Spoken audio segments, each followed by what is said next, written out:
O Senhor esteja convosco. Proclamação do Evangelho de Jesus Cristo, segundo Lucas. Naquele tempo, reuniu-se uma grande multidão, e todas as cidades iam ter com Jesus. Então ele contou esta parábola: o semeador saiu para semear sua semente. Enquanto semeava, uma parte caiu à beira do caminho, foi pisada e os pássaros do céu a comeram. Outra parte caiu sobre pedras, brotou e secou, porque não havia umidade. Outra parte caiu no meio dos espinhos. Os espinhos cresceram juntos e a sufocaram. Outra parte caiu em terra boa, brotou e deu fruto 100 por 1. Dizendo isso, Jesus exclamou: quem tem ouvidos para ouvir, ouça. Os discípulos lhe perguntaram o significado dessa parábola. Jesus respondeu: a vós vos foi dado conhecer os mistérios do reino dos céus, mas aos outros só por meio de parábolas, para que olhando não vejam e ouvindo não compreendam. A parábola quer dizer o seguinte: a semente é a palavra de Deus. Os que estão à beira do caminho são aqueles que ouviram, mas depois vem o diabo e tira a palavra do coração deles, para que não acreditem e não se salvem. Os que estão sobre a pedra são aqueles que, ouvindo, acolhem a palavra com alegria, mas eles não têm raiz. Por um momento acreditam, mas na hora da tentação voltam atrás. Aquilo que caiu entre os espinhos são os que ouvem, mas com o passar do tempo são sufocados pelas preocupações, pela riqueza e pelos prazeres da vida, e não chegam a amadurecer. E o que caiu em terra boa são aqueles que, ouvindo com um coração bom e generoso, conservam a palavra e dão fruto na perseverança. Palavra da salvação.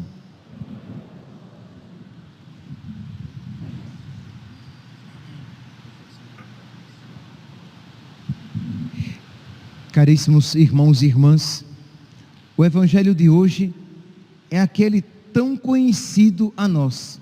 Quem é que não se recorda dessa parábola do semeador? E ela fala tanto, meus santos, ela deve falar alto a nossa vida espiritual. Isto é, esta parábola do semeador, ela deve lançar luzes sobre a nossa vida espiritual, para que nós vejamos como estamos vivendo o nosso relacionamento com Deus. Diz aqui, por que isso? Porque constantemente nós estamos recebendo esta semente. Constantemente nós estamos recebendo a palavra de Deus. E a pergunta é: esta palavra que nós estamos recebendo, ela está dando fruto? Porque imagine, meus santos, há quanto tempo nós recebemos esta palavra cheia de poder, porque ela é palavra de Deus, ela não é uma palavra humana. Então ela não é apenas uma palavra informativa, ela é uma palavra formativa, isto é, ela traz consigo não apenas a informação, mas a graça necessária para que aquilo seja realizado. Então, nós devemos nos perguntar: por que então já não somos santos de verdade, uma vez que conhecemos esta palavra? Então Jesus, ele dá aqui a explicação. Ele diz que o semeador saiu a semear, parte da semente caiu à beira do caminho, parte da semente caiu entre as pedras, parte da semente caiu entre os espinhos, e parte da semente caiu em terra boa. E Jesus, ele próprio, vai dar a interpretação. Ele vai dizer aqui, estamos no Evangelho de São Lucas, capítulo 8, no versículo 11. Jesus diz assim: a parábola quer dizer o seguinte. Então o próprio Jesus vai interpretar. A semente é a palavra de Deus. Então aquela semente que cai em vários terrenos, ela é a palavra de Deus. Os que estão à beira do caminho são aqueles que ouviram, mas que depois vem o diabo e tira a palavra do coração deles. Aquela palavra que cai à beira do caminho e que é pisada e que as aves pegam e levam e comem, são aqueles que, diz aqui nosso Senhor, que ouviram, mas que não aquela palavra, ela sequer fincou raízes. Isto é, a palavra foi lançada, mas imediatamente o diabo a levou. Isto é, por exemplo, são aquelas pessoas que elas dizem: padre, eu rezo, e eu rezo várias vezes ao dia, e elas não estão mentindo, mas estão longe da santidade, estão longe de se conformarem a Cristo. Mas como, padre? Como é que elas podem rezar? Como é que elas podem ter oração e elas não se conformam a Cristo? É porque elas não têm verdadeira oração.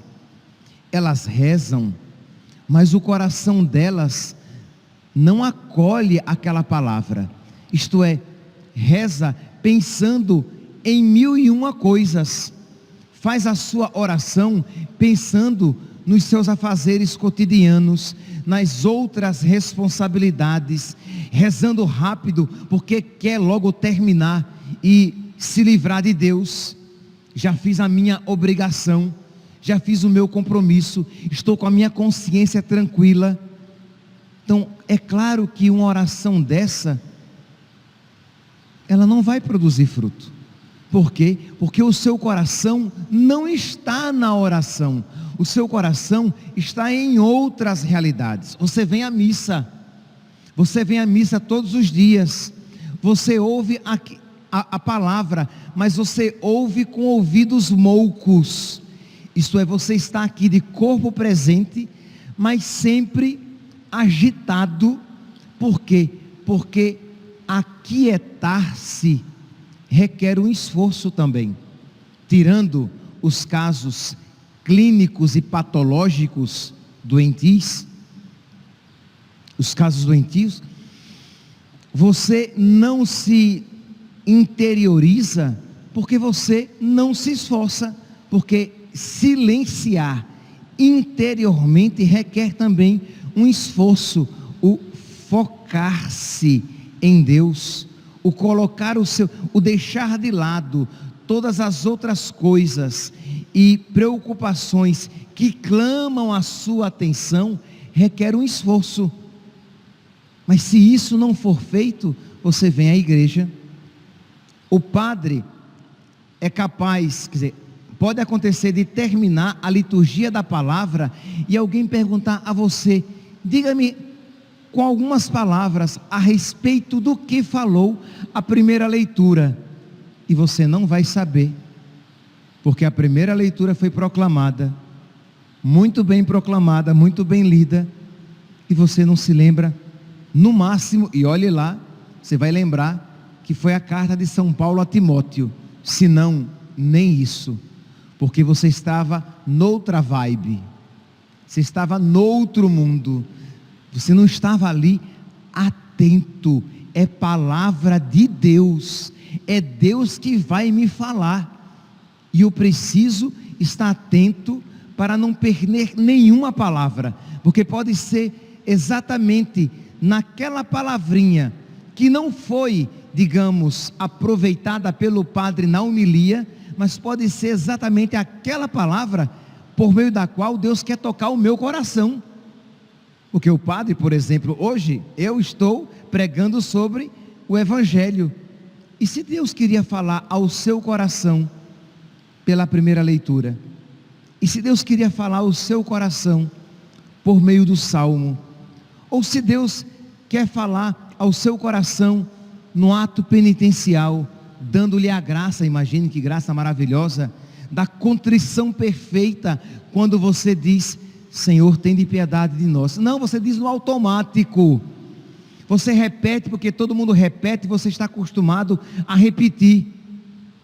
Você vai repetir porque todo mundo vai repetir: Cordeiro de Deus que traz o pecado do mundo, tem de piedade de nós. Mas nem se colocando naquela palavra. É claro então que aquela palavra tão poderosa, como não encontra abertura no seu coração, é imediatamente roubada pelo maligno, para que nem sequer ela venha a produzir fruto algum na sua alma. Então, meus santos, a primeira atitude aqui é esta atitude de atalaia, de alerta, de atenção, porque Deus vai falar. Ouve, Israel, escuta, Israel. Então vou estar atento para aquilo que Deus vai me falar. Mas se você está sempre num turbilhão de emoções, num turbilhão de preocupações, num turbilhão de coisas boas até, que você precisa fazer, mas que você sempre está ali, naquela agitação, é claro que os seus textos são rezados sem fruto, as suas orações são rezadas sem fruto. A quaresma de São Miguel, você reza toda uma quaresma e você não se atém a uma mínima palavra, nada. Passou a quaresma, você se senta e Deus não lhe falou nada. Quer dizer, não é que Deus não falou, Deus falou, mas você está rezando no automático, e vai-se embora para terminar a oração e dizer: ufa, menos um dia. Entende? Então é exatamente isso, é aquela palavra, é aquela semente, diz Jesus, que ela cai à beira do caminho, mas as pessoas não ouvem com atenção, vem o maligno e a rouba. É o primeiro tipo de terreno. E meus santinhos, saibam, infelizmente, o nosso coração, ele pode mudar de terreno constantemente. Às vezes pode ser um terreno assim, às vezes pode ser um terreno um pouco diferente. Então, não queira dizer: ah, eu sou esse terreno. Eu espero que haja também no seu coração um terreno bom, mas não tenha dúvidas de que os outros 3 terrenos, o terreno à beira do caminho, o pedregoso e o cheio de espinhos, também existe na sua alma, no seu coração. Então a questão aqui é o quê? É fazer o terreno bom crescer e retirar, destruir, acabar com esses terrenos, o de terra pisada, da beira do caminho, que não finca raízes, o pedregoso e o cheio de espinhos. Muito bem, vem o segundo tipo de terreno, e Jesus, ele diz: o segundo tipo de terreno é aquele que a semente cai por entre as pedras, sobre a rocha, e diz Jesus: os que estão sobre a pedra são aqueles que, ouvindo, até ouvem, até têm alguma atenção, até quando rezam, eles conseguem ter um encontro com Deus, existe uma acolhida daquela palavra, não é uma pessoa totalmente desatenta, ela acolhe a palavra, e acolhe com alegria. Diz aqui, que não acolhe de qualquer jeito não, acolhe com alegria, mas não tem raiz, não tem profundidade, acreditam por um momento, mas na hora da tentação voltam atrás. Então quando vem a dificuldade, que é o momento de aquela semente fincar raízes mais profundas, você desanima, você volta atrás. É aquele que quer seguir Jesus, mas de uma maneira indolor. É aquele que quer seguir Jesus, mas quando vem a primeira tribulação, já entra em crise. Meus santos, imagine se os primeiros cristãos fossem assim, tão molengas como nós somos. Porque você perdeu o emprego, meu Deus, o Senhor não me ama, o Senhor não cuida de mim, o Senhor não olha para a minha vida. Você ficou doente, meu Deus, o Senhor não ouve as minhas preces, eu pedi tanto. Nossa, gente, imagine se os primeiros cristãos fossem assim, quando tinham os parentes, os filhos queimados vivos, quando perdiam os empregos, quando viviam como criminosos.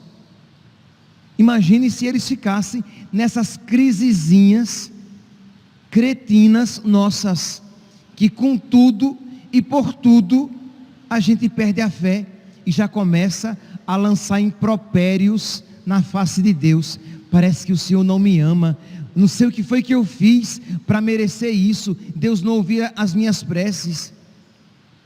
Quer dizer, nós não queremos suportar em nada a cruz, nós não queremos carregar nada da cruz, de modo que na primeira tribulação e na primeira dificuldade, nós já esfriamos, nós já azedamos e nós já abandonamos nosso Senhor, porque nós queremos seguir, sim, desde que Ele tire todas as pedras do meu caminho. Nós queremos servi-lo desde que Ele tire todos os meus sofrimentos. Assim é muito bom, gente.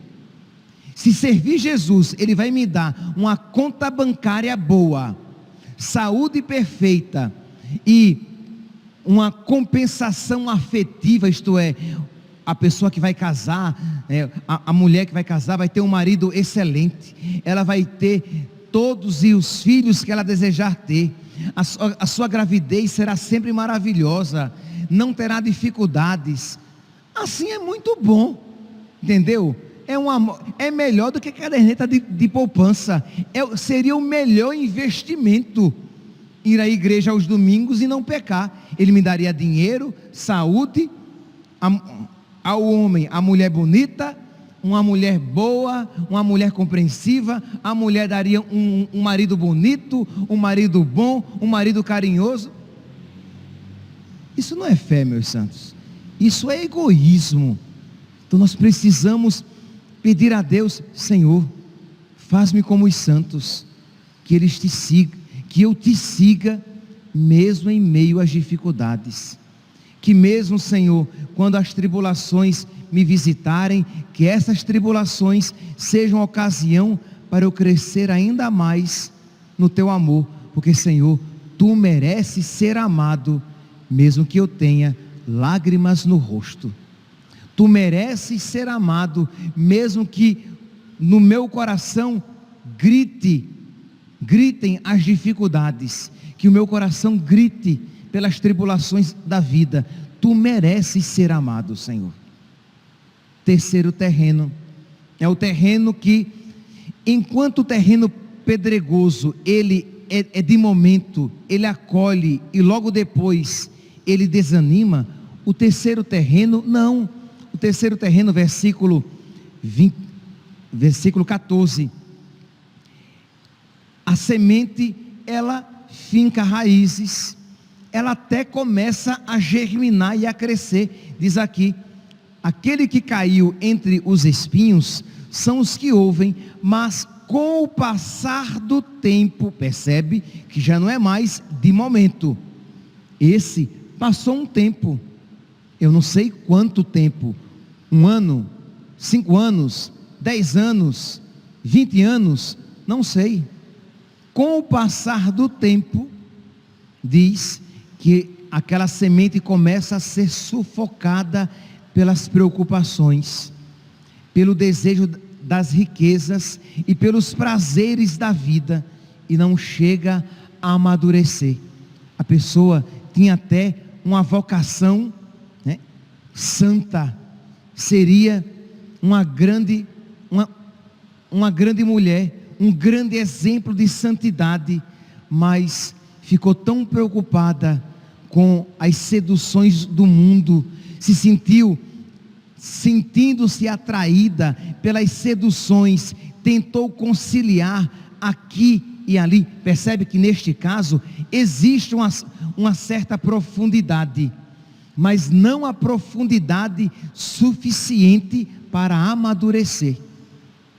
Quando eu era seminarista, o meu diretor espiritual, Dom Henrique, ele gostava de dizer assim: Overlan, você já imaginou se você tiver uma vocação para ser uma palmeira imperial, e você no máximo chegar a ser um coqueiro anão sem fruto?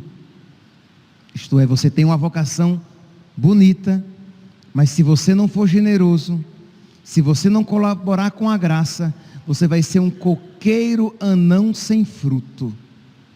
Isso se aplica a todos nós, meus santos. Isto é, Deus não quer ninguém medíocre.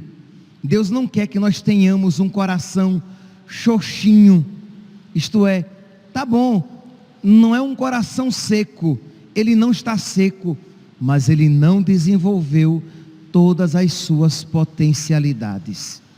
É verdade que ele não abandonou Deus, mas é verdade que é um cristão católico medíocre, uma católica medíocre, uma mulher nada virtuosa. É verdade, ela está ali na primeira morada, ela confessa e volta ao estado de graça, e as mínimas virtudes já lhe dão canseira, quando nós precisamos frutificar. Nós precisamos, meus santos, alcançar aquele grau de amor para o qual nós somos chamados. Mas se nós não tivermos oração, isso nunca vai acontecer. Quem nos dará a profundidade é a vida de oração, mas aquela oração em que eu me coloco inteiro, em que eu me esforço para estar na presença de Deus. Claro, aqui eu estou falando de uma oração em que no início você se esforça e depois Deus vai acolher a sua oração e vai elevá-lo.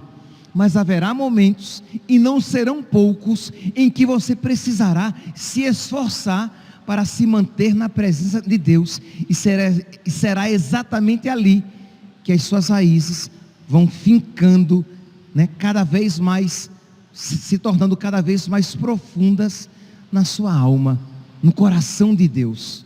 Então vamos lá, meus santos, vamos aqui fazer esse propósito, para que o nosso coração se torne um coração bom, um coração generoso, uma terra boa, que produz fruto em abundância, que diz que são aqueles que, ouvindo com um coração bom e generoso, conservam a palavra e dão fruto na perseverança. Não queira começar a vida de oração hoje, e já no final da quaresma de São Miguel, já está dando frutos. Não é assim. Tudo no tempo de Deus. Ah, padre, mas com fulano aconteceu assim. Os planos de Deus para um não são os mesmos para o outro, mas Deus deseja a todos a santidade. Então correspondamos, Precisa ter esse momento cotidiano. Então você vem à missa, muito bem, Deus o abençoe, está ótimo, mas para que esta missa produza muito fruto na sua alma, é necessário que você todos os dias, aqui para iniciar, você tenha 30 minutinhos de oração, todos os dias. Se você é casado, se você é casada, se o seu marido não é de igreja, você vai procurar um horário em que você possa rezar, sem que às vezes crie algum conflito. Se o seu marido é de igreja, você pede a ajuda dele para que ele também colabore. Se a sua esposa é de igreja, você pede que ela colabore, de alguma maneira, para que você tenha aquele momento reservado. E se a situação for muito difícil, você vai escolher as madrugadas ou tarde da noite, em que você vai se encontrar com o nosso Senhor todos os dias, para ter essa vida de oração.